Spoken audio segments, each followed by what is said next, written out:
भारत के अपराध जगत में कुछ ऐसे नाम होते हैं जो लंबे समय तक लोगों के दिमाग में छपे रहते हैं। उनमें से एक था विकास दुबे, एक ऐसा नाम जो उत्तर प्रदेश की राजनीति, अपराध और सत्ता की साजिशों का प्रतीक बन गया। विकास दुबे का जीवन एक खूंखार अपराधी बनने की कहानी है। कानपुर के इस कुख्यात गैंगस्टर की गाथा कई रहस्यों, राजनीतिक कनेक्शनों और अनगिनत अपराधों से भरी है। उसकी मौत ने भी उतना ही तहलका मचाया जितना कि उसकी ज़िंदगी ने।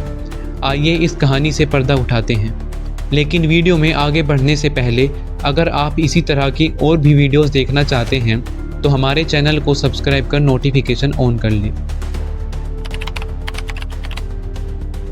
विकास दुबे का जन्म उत्तर प्रदेश के कानपुर जिले के बिकरू गांव में हुआ था। विकास के पिता के 2 पुत्र थे, जिनमें विकास बड़ा बेटा था। एक मध्यम वर्गीय परिवार से आने वाला विकास बचपन से ही महत्वाकांक्षी था। उसकी पढ़ाई लिखाई बहुत सामान्य थी और जल्द ही उसे जीवन में कुछ बड़ा करने की चाहत होने लगी। हालांकि यह बड़ा करना अपराध की दुनिया से जुड़े रास्तों पर ले जाएगा, तब यह किसी ने नहीं सोचा था। शुरुआती दिनों में विकास का झुकाव राजनीति की ओर था। वह हमेशा से नेता बनना चाहता था और लोगों के बीच अपनी पहचान बनाना चाहता था। लेकिन जैसे जैसे वक्त बीतता गया, विकास के सपनों का रास्ता राजनीति से हटकर अपराध की ओर बढ़ने लगा।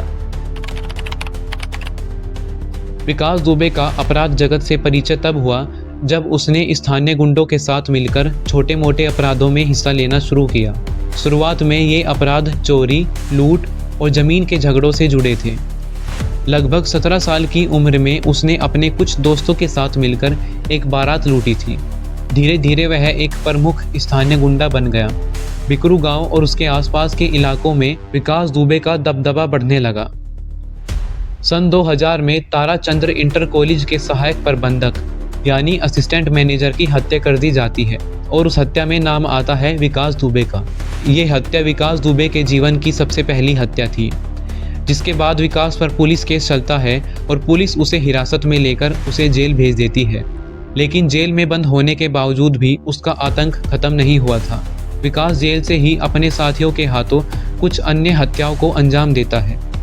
समय बीतता जाता है और विकास दुबे को बेल मिल जाती है और इसके बाद धीरे धीरे विकास दुबे कत्ल की बहुत सी अन्य वारदातों को अंजाम देता है और ऐसे ही इन हत्याओं का सिलसिला बढ़ता जाता है। 12 अक्टूबर 2001 को एक ऐसी घटना होती है जिसके बाद विकास दुबे एक गुंडे से एक गैंगस्टर बन गया था। उस समय उत्तर प्रदेश के सीएम राजनाथ सिंह थे और उनकी कैबिनेट के एक मंत्री थे जिनका नाम संतोष शुक्ला था। संतोष शुक्ला उन्हीं दिनों चुनाव में जीत पाकर मंत्री बनाए गए थे। एक समय विकास और संतोष शुक्ला की रैली आपस में टकरा जाती है और इन दोनों के समर्थकों के बीच बहस और झड़प हो जाती है, जिसका बदला लेने के लिए विकास अपने समर्थकों के साथ सिवली थाने पहुंचता है और संतोष शुक्ला के खिलाफ एफआईआर दर्ज करवाता है और आरोप में बताता है कि संतोष शुक्ला ने हमारी रैली के ऊपर बम फेंकने की कोशिश की है। कथित तौर पर उसी समय संतोष शुक्ला भी अपने आदमियों के साथ थाने पहुंचते हैं और क्रॉस एफआईआर दर्ज करवाते हैं। वहां विकास और संतोष शुक्ला के बीच काफ़ी बहस होती है, जिसके बाद विकास अपनी बंदूक निकालता है और संतोष शुक्ला पर गोलियां चलाकर उनकी हत्या कर देता है। इस घटना में पुलिस वालों के साथ साथ बहुत से अन्य चश्मदीद थे। लेकिन जब कुछ दिनों बाद इस केस की सुनवाई होती है तो संतोष शुक्ला के भाई से अलग कोई भी अन्य व्यक्ति विकास के दबदबे के चलते वहां गवाही देने नहीं जाता। सबूत और गवाह की कमी होने की वजह से विकास को रिहा कर दिया जाता है। विकास दुबे का अपराधी जीवन और राजनीति एक दूसरे से जुड़े हुए थे। उसके पास सत्ता के गलियारों तक पहुंच थी जो उसे कानून से बचाने में मदद करती थी। उत्तर प्रदेश की राजनीति में उसका प्रभाव इतना बढ़ गया था कि कोई भी नेता और पुलिसकर्मी उसे छूने से डरता था। राजनीति और अपराध के इस गठजोड़ ने उसे और भी अधिक शक्तिशाली बना दिया था। बिकरू गांव और आसपास के इलाकों में विकास दुबे का इतना आतंक था कि लोग उसके नाम से ही कांपते थे। वह जिस जमीन पर कब्जा करना चाहता था उस पर उसका अधिकार हो जाता था। उसके खिलाफ बोलने की किसी में भी हिम्मत नहीं थी, यहाँ तक कि पुलिस भी उससे खौफ खाती थी। बिकरू गांव में उसके घर को ही उसके अपराधी साम्राज्य का केंद्र माना जाता था, जहां से वह अपने सारे अपराधों की योजना बनाता था। 2020 की सबसे चर्चित घटना थी बिकरू कांड, जिसने पूरे देश को हिलाकर रख दिया। इन दिनों राहुल तिवारी नाम का एक व्यक्ति शिवली थाने पहुंचता है, जहां वह विकास दुबे के खिलाफ एफआईआर दर्ज करवाता है और वो बताता है कि विकास दुबे ने उसे और उसके ससुर को अपने घर ले जाकर पीटा और साथ ही उनके ज़मीन के कागज़ों पर साइन करवाकर उनकी ज़मीन हड़प ली। इसके बाद शिवली थाने के थाना अध्यक्ष कुछ अन्य पुलिस वालों के साथ विकास दुबे के घर पहुंचते हैं, लेकिन विकास दुबे वहां थाना अध्यक्ष की काफ़ी बेइज्जती करता है, जिस कारण थाना अध्यक्ष को वहां से वापस आना पड़ता है। इस बात की जानकारी थाना अध्यक्ष अपने सीनियर को देते हैं, जिसके बाद विकास दुबे को गिरफ्तार करने के लिए टीम बनाई जाती है, जिसमें पुलिस अधिकारियों के साथ साथ कुछ अन्य पुलिसकर्मी भी होते हैं। रात के लगभग 12 बजे पुलिस की एक टीम बिकरू गांव पहुंचती है। पुलिस वालों के गांव में पहुंचने वाली बात विकास दुबे को पता लग जाती है, जिसके बाद विकास दुबे अपने साथियों को सूचित करता है और उन्हें अपने घर में इकट्ठा कर पुलिस से भिड़ने की सारी तैयारी करता है। विकास दुबे के सभी साथी अपने साथ AK-47 और कुछ अन्य हथियार को लेकर विकास के घर की छत पर चढ़ जाते हैं और वहां से पुलिस वालों का पहरा देते हैं। विकास दुबे अपने घर पर जाने वाले रास्ते पर JCB खड़ी करवाता है, जिससे पुलिस की जीप विकास के घर तक ना पहुंच सके। जैसे ही पुलिस की टीम विकास के घर के करीब पहुंचती है, वहां वे JCB को खड़ा पाते हैं, जिस कारण वे सभी अपनी जीप से उतरकर पैदल ही विकास के घर की तरफ बढ़ते हैं। और जैसे ही पुलिस विकास के घर के सामने पहुंचती है, छत पर खड़े विकास दुबे के साथ ही पुलिस वालों पर ताबड़तोड़ गोलियां बरसा देते हैं। पुलिस टीम के बीच अफरा तफरी मच जाती है और गोलियों से बचने के लिए पुलिस वाले आसपास के घरों में जा छिपते हैं।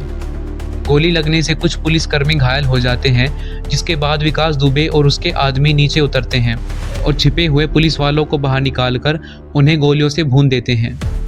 इस घटना को अंजाम देने के बाद विकास अपने साथियों के साथ वहां से फरार हो जाता है। इस पूरी घटना में डिप्टी SP और सब इंस्पेक्टर समेत 8 पुलिसकर्मियों की हत्या हो जाती है और कुछ अन्य पुलिस वाले घायल हो जाते हैं। जैसे ही शिवली थाने में इस बात का पता चलता है, वहां अफरा तफरी का माहौल हो जाता है। थाने से फोर्स बिकरू गांव पहुंचती है और पीड़ित पुलिस वालों को हॉस्पिटल ले जाया जाता है, लेकिन तब तक 8 पुलिसकर्मियों की मौत हो चुकी थी। यह एक पहला ऐसा एनकाउंटर था जिसमें इतने पुलिस वालों की हत्या होती है। इस घटना के बाद पूरा पुलिस महकमा और सरकार में हलचल हो जाती है। यह घटना एक बड़ा मोड़ साबित होती है। पुलिस की इस खुली हत्या ने विकास दुबे के आतंक को उजागर कर दिया। बिकरू कांड से पूरे देश में हड़कंप मच जाता है, जिसके बाद उत्तर प्रदेश पुलिस विकास दुबे और उसकी गैंग के खिलाफ एक बड़ा अभियान छेड़ देती है। बिकरू कांड के बाद विकास दुबे फरार हो गया। उसकी तलाश पूरे देश में की जाने लगी। विकास ने भागते हुए कई राज्यों में छुपने की कोशिश की। उसकी गैंग के कई सदस्यों को पुलिस ने गिरफ्तार कर लिया, लेकिन वह लगातार पुलिस की पकड़ से बचता रहा। 10 जुलाई 2020 को आखिरकार मध्य प्रदेश के उज्जैन महाकाल मंदिर से विकास दुबे को गिरफ्तार कर लिया गया। उसकी गिरफ्तारी भी रहस्यमयी रही, क्योंकि उसे खुद मंदिर के सुरक्षा गार्ड ने पहचान कर पुलिस को सूचना दी। कई लोग मानते हैं कि विकास दुबे ने खुद पुलिस के सामने सरेंडर किया था, क्योंकि उसे अपनी मौत का अंदेशा था। विकास दुबे की गिरफ्तारी के कुछ ही दिनों बाद उसे उत्तर प्रदेश पुलिस कानपुर ले जा रही थी। पुलिस के अनुसार रास्ते में गाड़ी पलट गई और विकास दुबे ने भागने की कोशिश की। इस दौरान पुलिस ने उसको गोली मार दी, जिससे विकास दुबे की मौत हो गई। विकास दुबे की मौत पर कई सवाल खड़े हुए। कुछ लोग इसे पुलिस मुठभेड़ मानते हैं, जबकि कुछ लोगों का मानना है कि यह एक सोची समझी साजिश थी। विकास दुबे के मरने के बाद कई राजनीतिक और आपराधिक गठजोड़ के राज दफन हो गए। विकास दुबे की कहानी उत्तर प्रदेश के अपराध, राजनीति और सत्ता के जटिल खेल को दर्शाती है। एक साधारण व्यक्ति से लेकर खतरनाक गैंगस्टर बनने तक उसकी यात्रा कई सवालों को खड़ा करती है। क्या वह सिर्फ एक अपराधी था, या इसके पीछे कुछ बड़े खेल और गठजोड़ थे? उसकी मौत के बाद भी उसकी कहानी अधूरी ही लगती है। उत्तर प्रदेश की राजनीति और अपराध की दुनिया में विकास दुबे का नाम हमेशा चर्चा का विषय रहेगा। तो ये है विकास दुबे के उत्थान के साथ साथ विकास दुबे और उसके आतंक के अंत की कहानी। आपकी इस घटना के बारे में क्या राय है, कमेंट बॉक्स में ज़रूर बताएं और ऐसी ही और वीडियोस को देखने के लिए चैनल को सब्सक्राइब करें।